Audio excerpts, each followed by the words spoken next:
Before we begin, here's how to earn continuing professional education credit for attending this session. Gain valuable insights by attending the podcast, then complete the assessment test to download your certificate. To do this, follow these simple steps. Click on the link in your description to access the session. Create a free account and attend the podcast.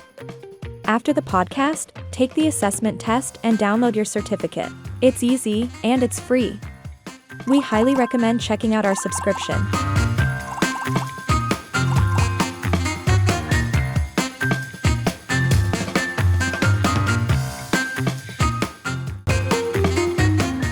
So let's talk about that. Let's talk about the optimizing hardware and software. How important is it to optimize both hardware and software for CPAs, and what impact does it have?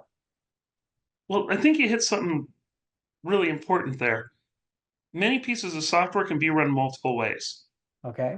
So if we want to go back to the Thompson stack for a little bit, Yep. their local version of document management or document archival is a program called File Cabinet. Mm-hmm. File Cabinet can run with it's called flat file backend, which is just a bunch of files on your computer, or it can run in a SQL server. Okay. Now, if you don't have a SQL server already and you're a smaller firm, that SQL server adds a $5,000 minimum cost to licensing. Wow. And if your database is larger than 60 gig, they recommend you go to SQL Server. The problem is that if you're running on standard disk, the SQL Server will be slightly faster. But if you run on flat files, you can restore individual files, not the whole database, individual drawers, not the whole database. So you have more flexibility in that. So better backups. And in addition, with the build we do with the low latency drive I was talking about originally from Fusion IO, we can run a 1 terabyte database faster with that flat file model. Then you can run it if you put it on a SQL server, even if the SQL server is independent, even if you put out a $15,000, $20,000 SQL server. And so where I'm going is you need to know how the program works and what you want to do with it. And then the hardware design and software choices come in.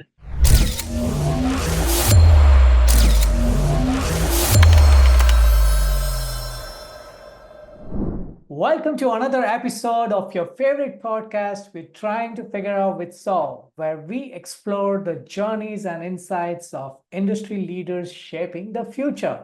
Today, we have a special guest, Josh Holman, a seasoned information technology as a service thought leader for the CPA industry with over 3 decades of experience in the IT communication, accounting, and data management systems.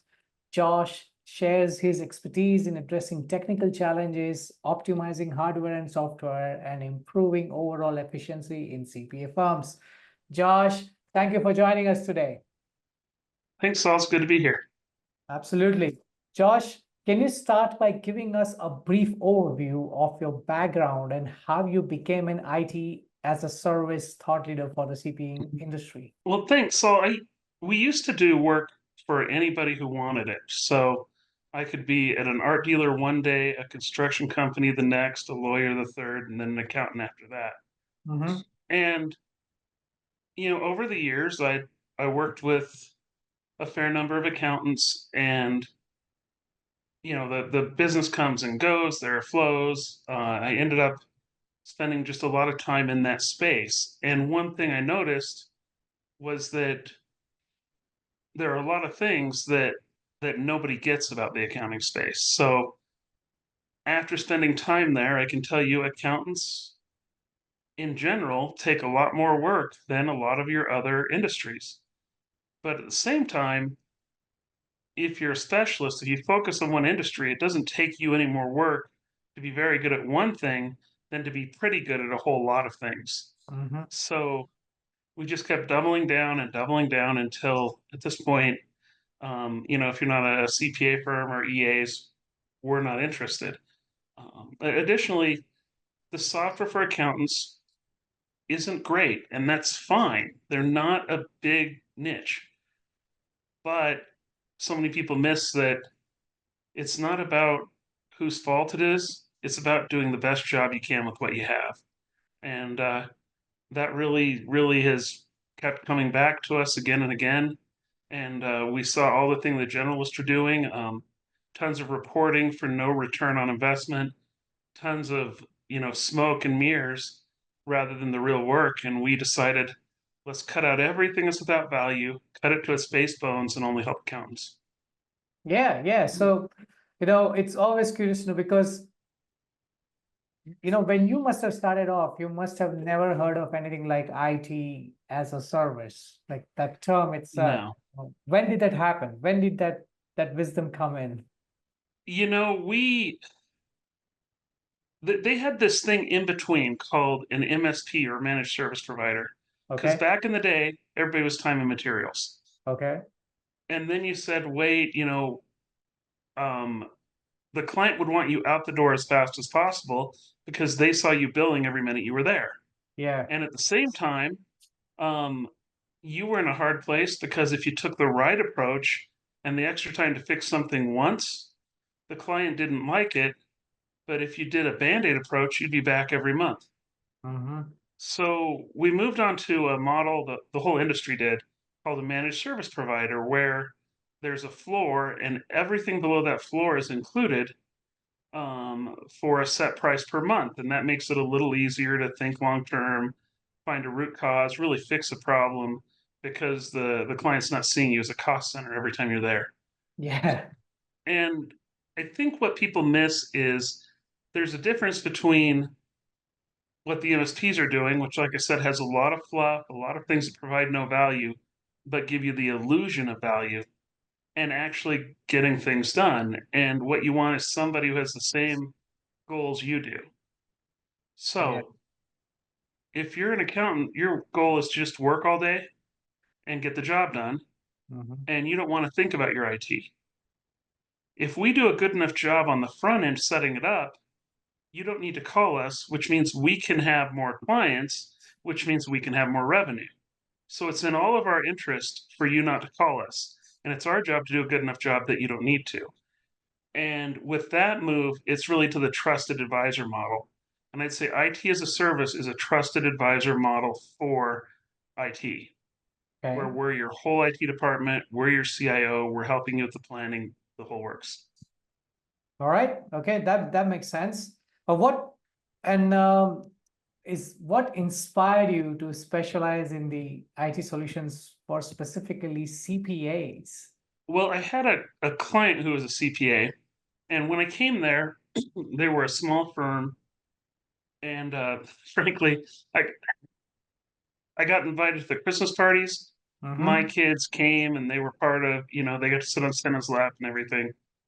So I was basically on staff. And way back, I was a sole proprietor. Uh-huh. And I don't know if people remember, but there was a time where we would get new PPC CDs every month, and we'd have to change them into a server with all the CD drives.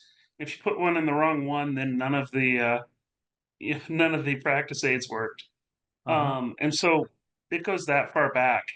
Uh-huh. And just as I went through my experience in life, we ran into a problem with Thomson Reuters software.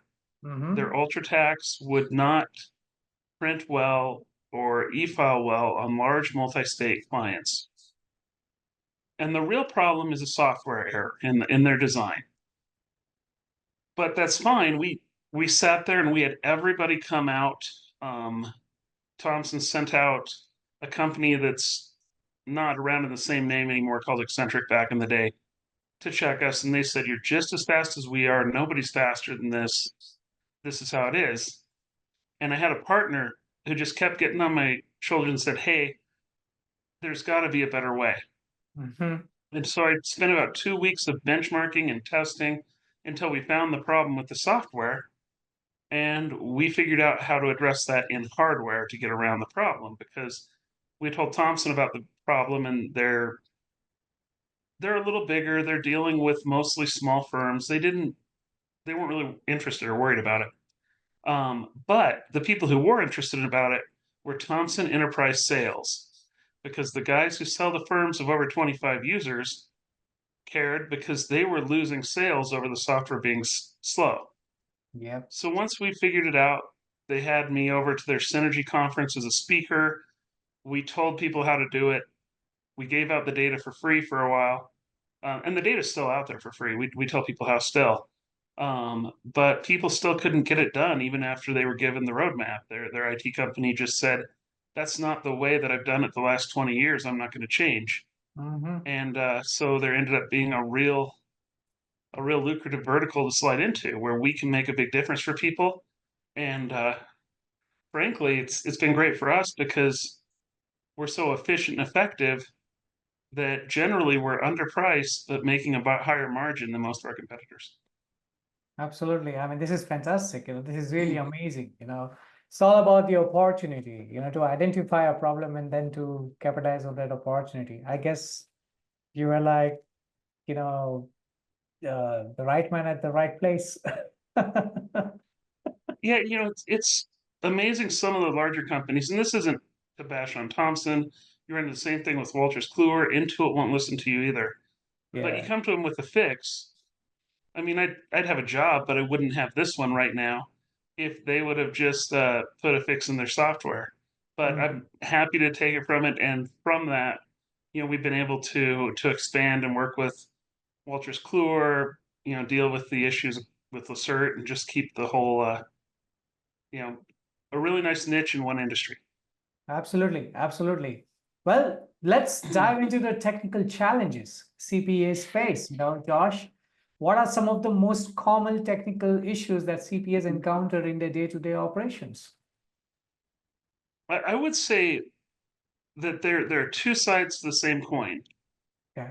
On one side, CPAs don't want to change. On the other side, they're seeing advertisements and groupthink and things that are on the news, and they're trying to jump for it. So then they get burned because they try to jump for something. And I think the biggest idea is for a CPA to tell themselves what they tell their clients.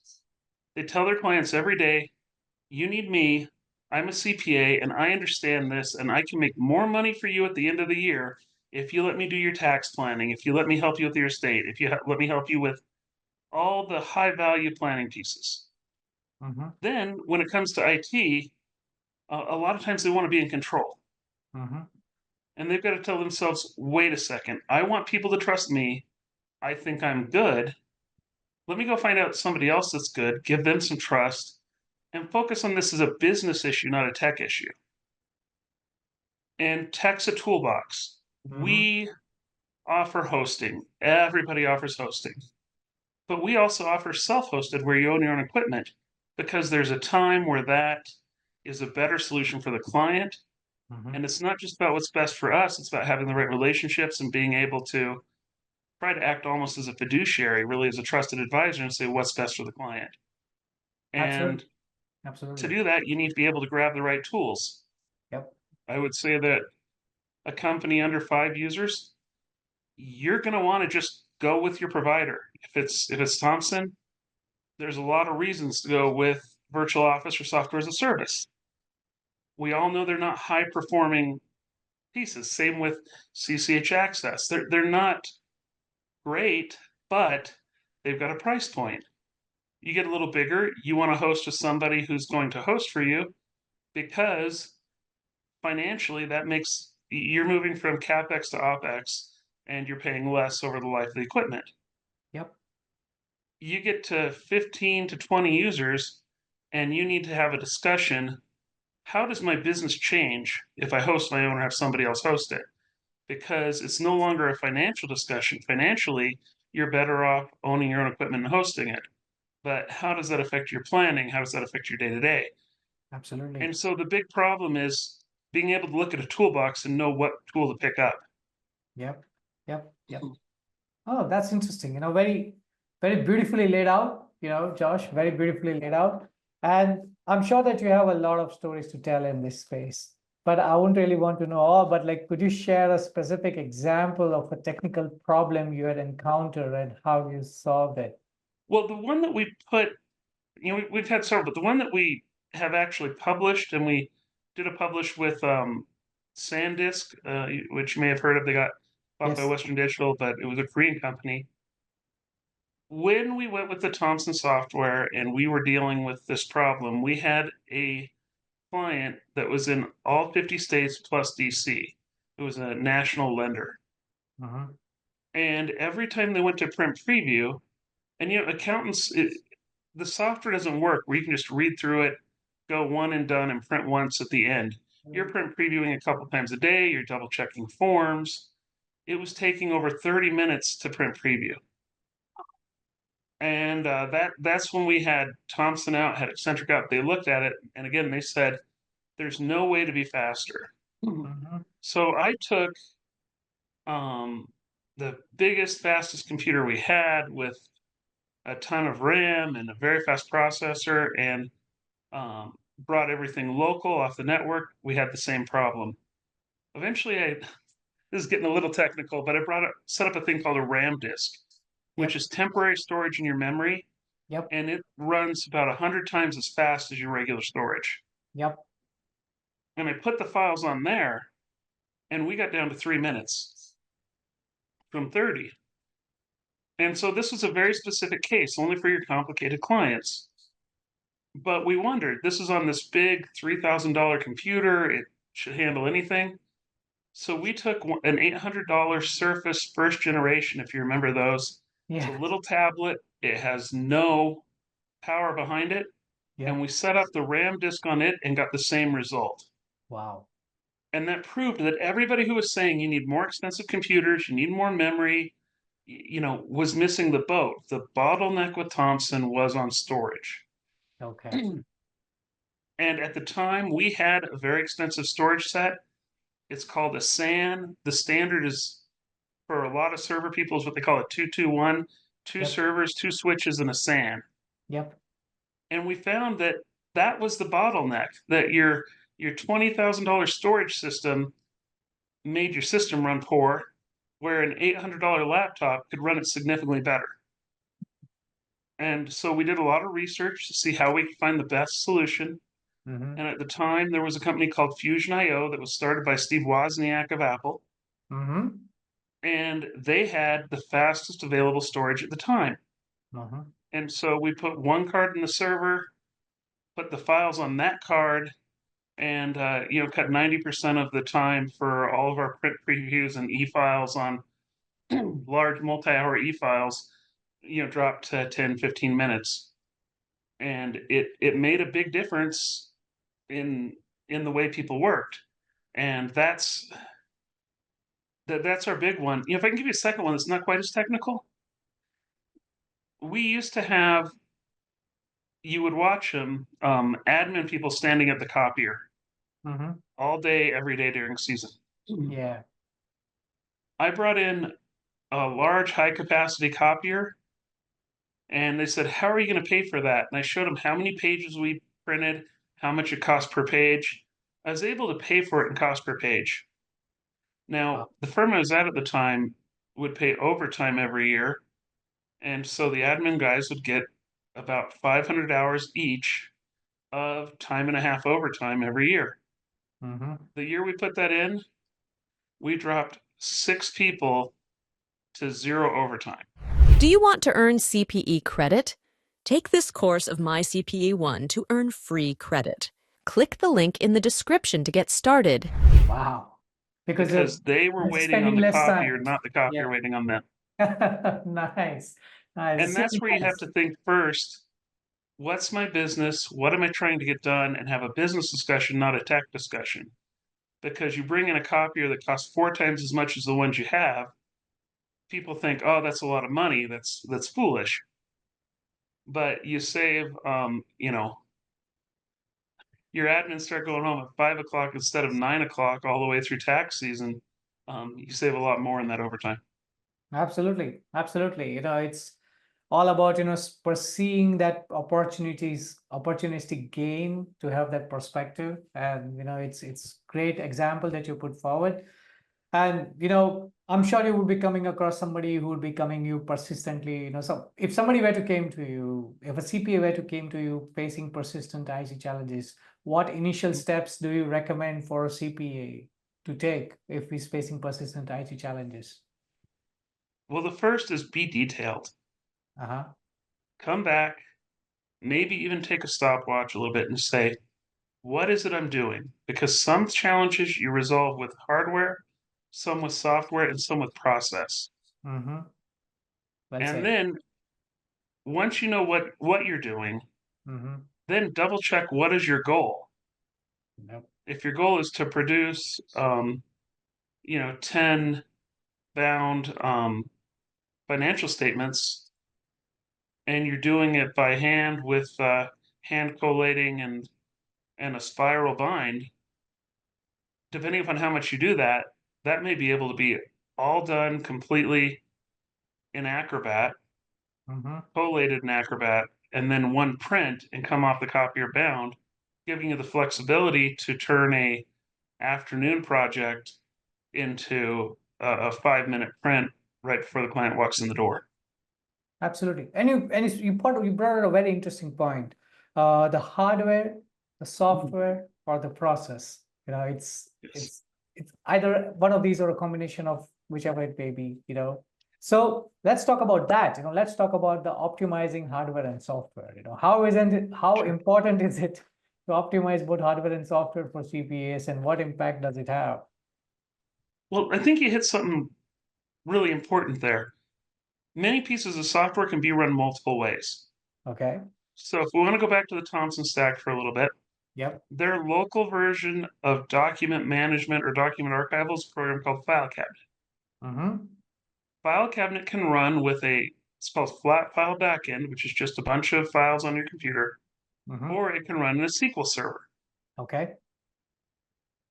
Now, if you don't have a SQL server already and you're a smaller firm, that SQL server adds a $5,000 minimum cost to licensing. Wow. And if your database is larger than 60 gig, they recommend you go to SQL Server. The Mm-hmm. problem is that if you're running on standard disk, the SQL Server will be slightly faster. But if you run on flat files, you can restore individual files, not the whole database, individual drawers, not the whole database. So you have Yep. more flexibility in that. So better backups. And in addition, with the build we do with the low latency drive I was talking about originally from Fusion IO, Mm-hmm. we can run a 1 terabyte database faster with that flat file model than you can run it if you put it on a SQL server, even if the SQL server is independent, even if you put out a $15,000, $20,000 SQL server. And so where I'm going is you need to know how the program works and what you want to do with it. And then the hardware design and software choices come in. And that's so it really always comes down to backing up and really figuring out your goal. Then you find the best way to get there. Absolutely.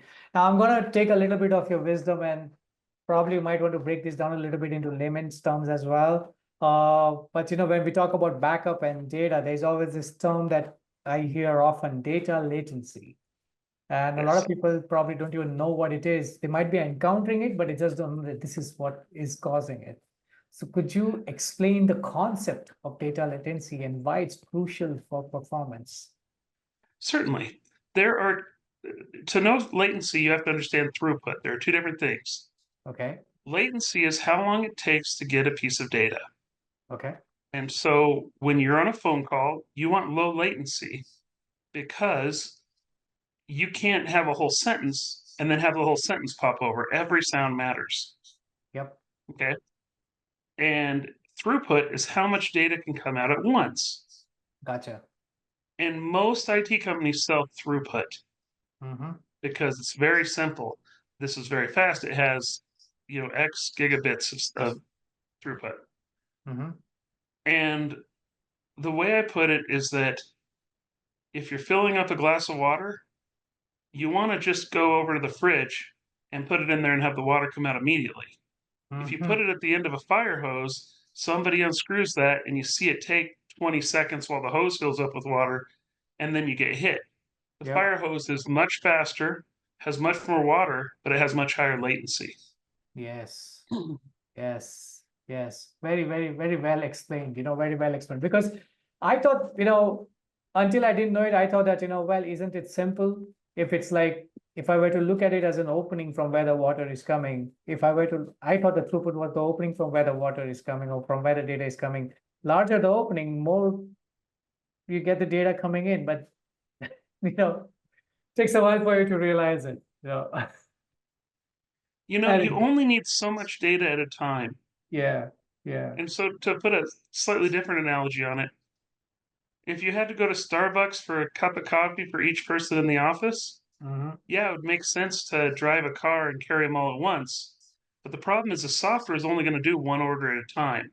Yeah. So if you could only carry one cup at a time, a big, tractor trailer is not going to get you any more than a bike. Absolutely. Absolutely. And when we talk about data, I guess for CPAs, not only is accessing the data important, but I guess the backup and security is also critical for, Yes. so, but, but then there's also this other term that people hear, or they may have heard of, but they probably need some clarity. There is data redundancy, and then there is backup in data management. Yes. Could you break that out for us? So let's start with backups before we move to security, because those are important to be separate. When you have backups, you have two types of backups. You have a disaster recovery backup, which is if something bad happened to everything, but you also want a long-term backup so that if somebody overwrote a return last summer while they were doing a projection, you can get that one return back. So when we're talking backup, we're talking those two things. The building catches on fire, you get a virus, you accidentally delete the whole thing, the whole drawer, the whole folder, fine. But you also need that historical backup. Yep. Everybody has a slightly different design on this, but every design is essentially, I need something I can get to quickly, I need something long-term that's safe, and I need a way to get the individual files. Yep. So in our model, we hold everybody's files in 4 places. There's the production active file you work in. Yep. There's the disaster image from the night before that's on site. There's a disaster image that's off site. Now that image may be a couple days back because, excuse me, it takes time to send the whole image off site. Yep. And then finally, there's that historical backup that lets you have multiple versions of the same file so you can get the right one. Okay. And that's how our model's built. Okay. One backup in the same building, one backup in a different building, the live data, and a file-based backup that's across multiple data centers. Interesting. And I think a lot of people follow similar designs, but it's important that you make sure that you have those 4 copies because each one's to protect from a different thing. The data center copy, the historical backup is for people damaging data that you may not know about for a long time. The offsite copy is for failure in your building. This is very rare, but we're talking a fire, a storm, something like that. The on-site copy is for failure of your physical device or virus or anything like that. And then there's what you work with. Absolutely. And I guess it's also the point of, how you're accessing the data, because like the recent Windows fiasco that happened because of that, Falcon CrowdStrike issue, like the PCs were not working. I didn't really think that, there could be an alternate to that, I mean, they didn't foresee it, I think that people we've moved into a world that is really defined by change. Yep. And it's also defined by loss of control. Yep. When I started working, we would get a box of CDs every month from Microsoft. We would go to our clients, we would look at how their system was running, we would see if there was a reason for the update, and we would only put on the updates that were necessary. Okay. And that gave you a very solid, secure system. Okay. Today's world, Microsoft rolls out whatever updates they want, whenever they want, in, for instance, Office all the time. And you can see more failures in updates sometimes than in what they're trying to avoid. Yep. So if you have a solid system, it used to be you had to justify an update, and now we've gotten very almost lazy. Throw everything on there regardless. You're never going to get fired for putting on an update, so just do it versus actually knowing what you're doing for your client. We Okay. believe in updates, we think they're important, but we also make sure that we minimize the risk from that because CrowdStrike wrote an update. It was an extra piece of security. It was wrong, and it cost companies tons of money. People were down for over a week in some cases. Um, and when all the airlines went down, there was one airline that was on time, and it was Southwest that everybody made fun of because they hadn't modernized their ticketing system in 12 years. Access latest and trending CPE courses with my CPE One Unlimited Access subscription. Subscribe now. Oh my God, I didn't know that. I mean, Yeah. that's interesting. Well, So I'm not saying if it's not broke, don't fix it. There's reasons to move forward, yeah. but you should always be thinking, not just blindly doing anything.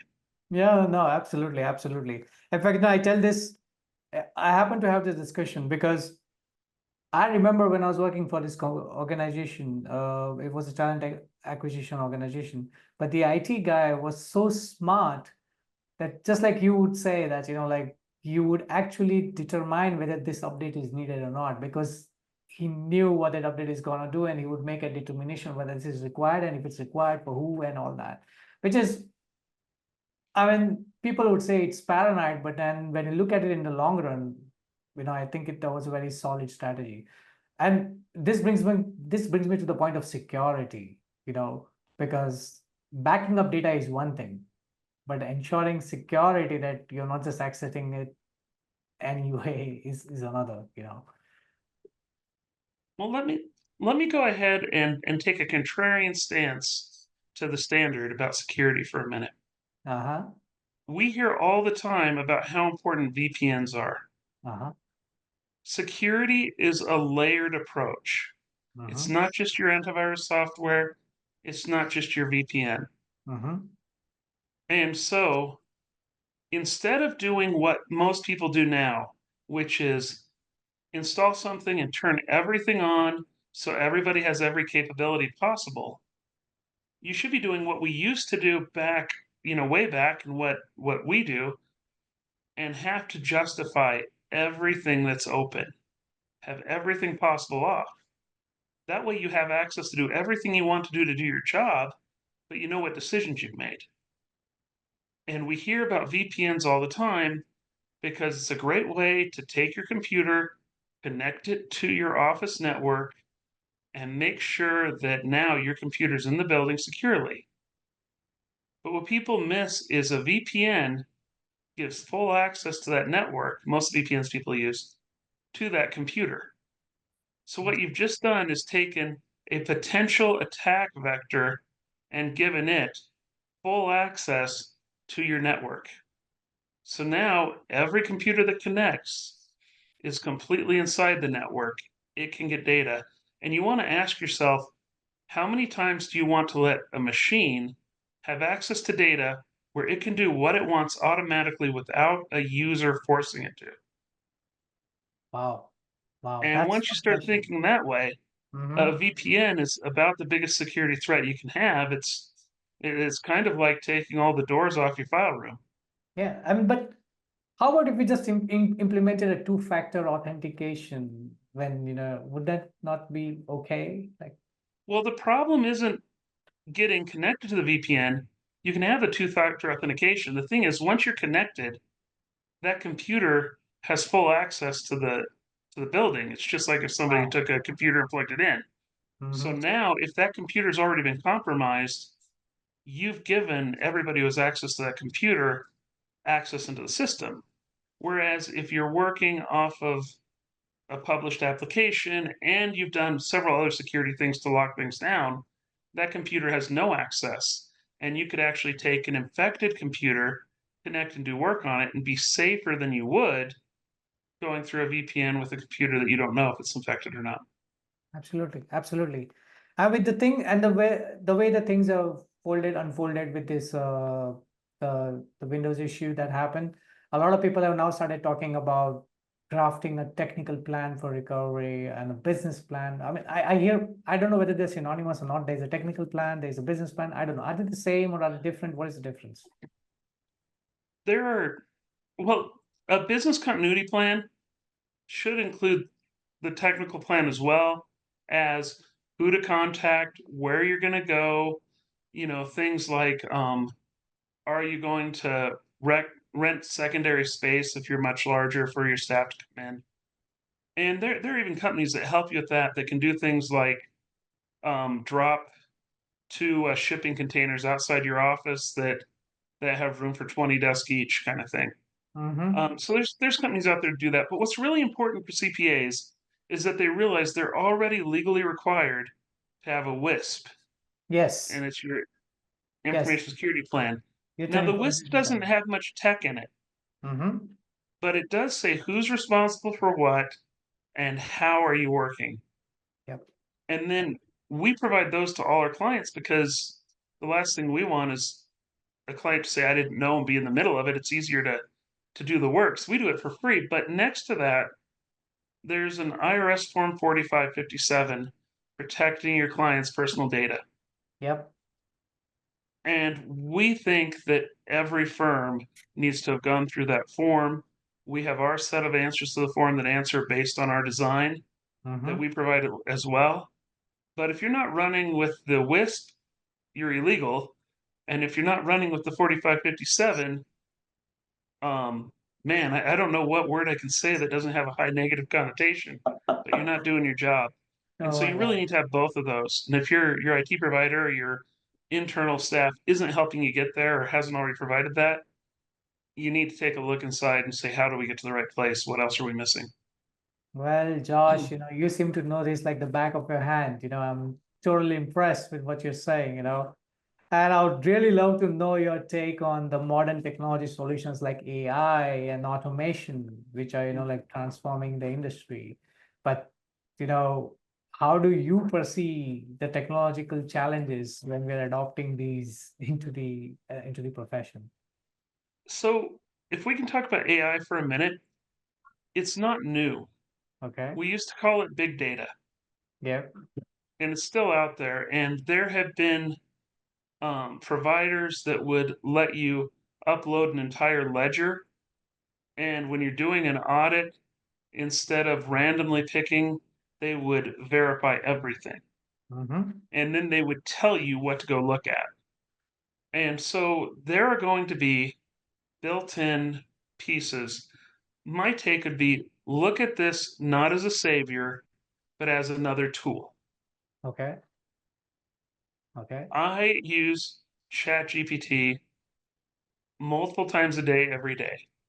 I use it because I make typos. I use it because I want information, and sometimes you can think of it like Wikipedia.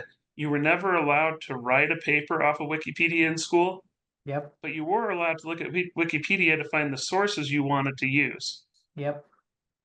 It's the same thing. Yes, it lies. That's called a hallucination. Yes, it makes mistakes, but it can help you get to the right place. So use it as a tool. Don't trust it.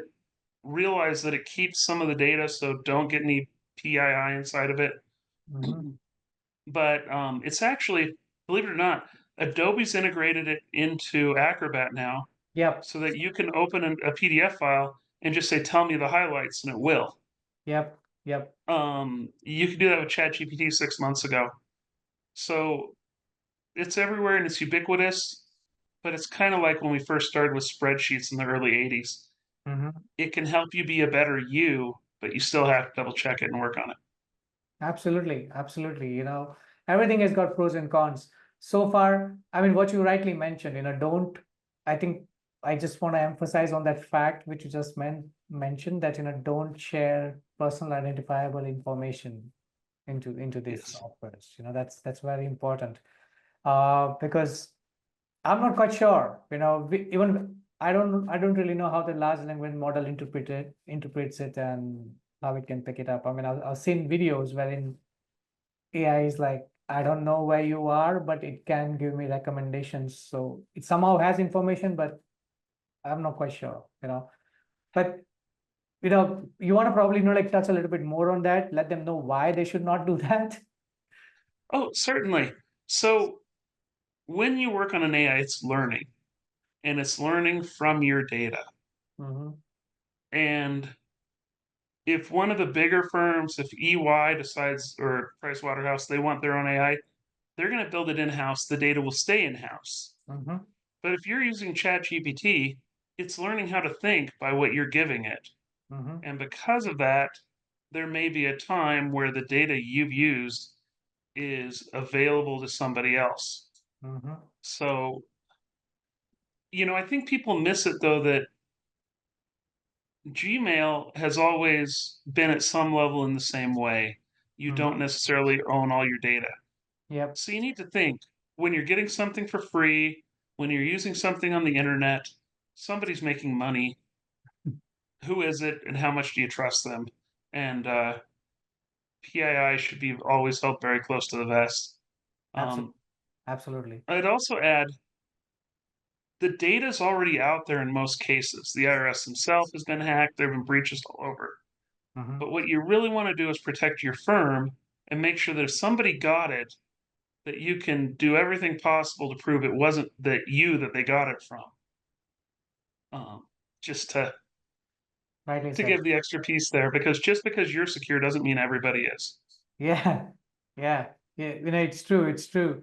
And I guess that because you rightly said, you're feeding it all in. If anybody were to have access to the machine which you're using for ChatGPT, then all you gotta do is just put in some right prompts, and you could have all the information. Right. That's lethal. That's lethal. So I guess everybody would want to know, like how to keep this. How should I say it's safe? So, if you could provide some practical advice for our listeners, Josh, what practical tips do you have for Certainly. the CPA firms? You can use ChatGPT to do something as difficult or time consuming as organize a credit card statement. Okay. But when you copy and paste the credit card statement in, if you say to ChatGPT, this client was on vacation from March 7th to 14th, or was traveling from March 7th to 14th. I'd like you to separate out all those expenses, sort them, and list the ones that you believe are business expenses. Then you open it up in Acrobat, highlight it, copy and paste. Don't grab the whole page. Don't be lazy and drag a whole PDF in. Highlight the part in the middle with the data and move it over. That doesn't have a client name. It doesn't have any PII in it. And then you can still get the benefit without the risk. Absolutely. Like you rightly said, don't be lazy. Yeah. Nobody wants to hear it, but I think that's our motto over here. Every time that I end up wishing I hadn't done something, it's because I didn't take the extra steps. So we really focus on take the extra time, do it right now. Don't get caught with it later. All right. And I would just like to know, like because I mean, there was a time where a lot of people were bothered with ransomware and Huh? like a cyber attack and everything, and that's when people become a little bit cognizant that, oh, I need to ensure that the data Right. is safe, it's secure, but I guess the term that I didn't hear anybody say was recoverable. Well, it is very lucrative to sell safety, Yes. but there's a point of diminishing returns. I always tell people that we can make you secure, but we can never make it where Tom Cruise can't break in and take it. It's so when we look at this, we want to be diligent in our security. We want to make good security choices, but you want to always assume you're going to be hit, and you want to design and plan from day one Mhm. based on recovery. Yep. Yep. And so ransomware has been 100% about recovery from day one, and everybody who's gotten hit had one of two problems. Either they did not have a good backup, or they set up their backup in a very lazy way where it was accessible from the server it was backing up in the first place.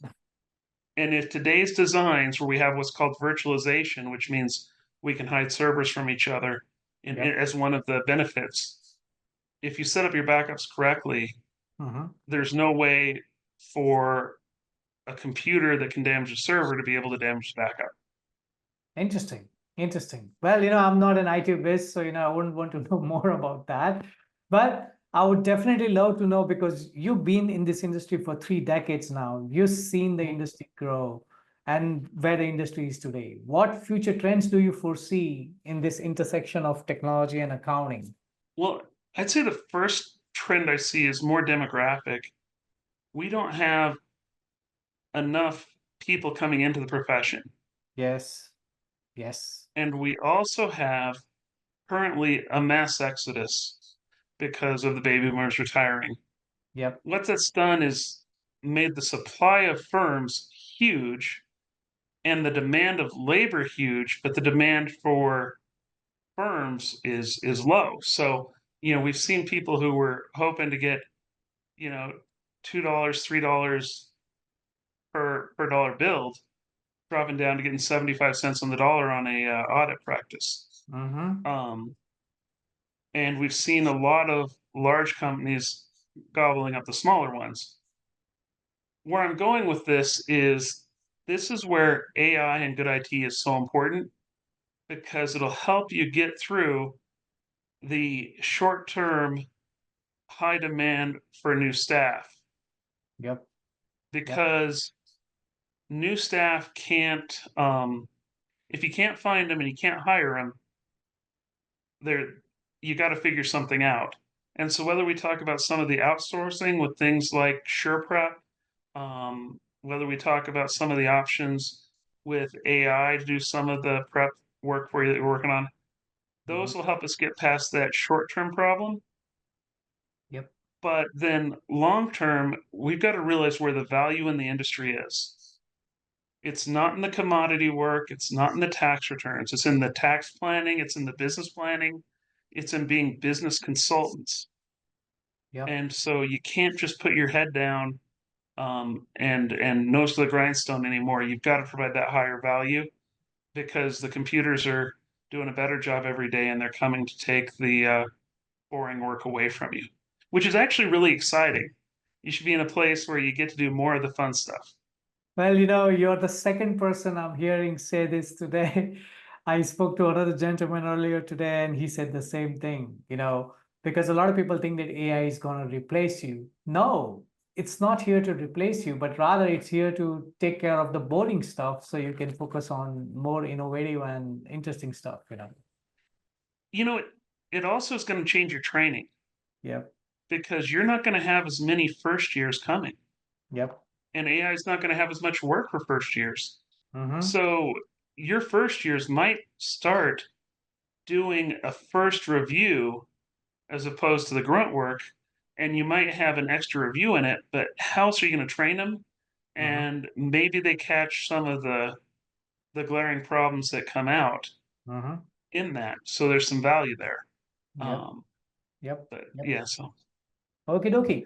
All right. So, as we are coming towards the end, Josh, and thank you for sharing your insights today. But before we wrap up, do you have any final thoughts on the future of IT solutions in the accounting industry? I do. I think that what we're talking about coming into accounting has already happened to IT. Okay. You don't hear about people who want to get into IT anymore. They want to get into software development. They want to get into coding. Yep. And IT has matured to where the commoditized portions of it are really going away. Okay. So what you get from an IT company now should be on the value side. Okay. And the years of the traditional IT guy who's coming in and plugging in the computer to help you get a projector up Mm-hmm. are no longer economically viable. Yep. You might pay a very high premium for that. And in our experience working with clients, they might pay more for that warm body than they would pay for a team to support them at a high end. Yep. And so it's just important to realize it's changing, and the values out there, but some of the luxuries aren't anymore because there's just no way for anybody to afford it. Absolutely. Absolutely, Josh. Josh, this has been a delight. I cannot thank you enough for taking this time to also break down some complicated jargons. So thank you. Thank you so much, Josh, for this great discussion. And as we come to the end, to our listeners, stay tuned for more episodes of We're Trying to Figure Out with Saul. Until next time, keep pushing the boundaries of what's possible. Cheers. Access latest and trending CPE courses with my CPE One Unlimited Access subscription. Subscribe now.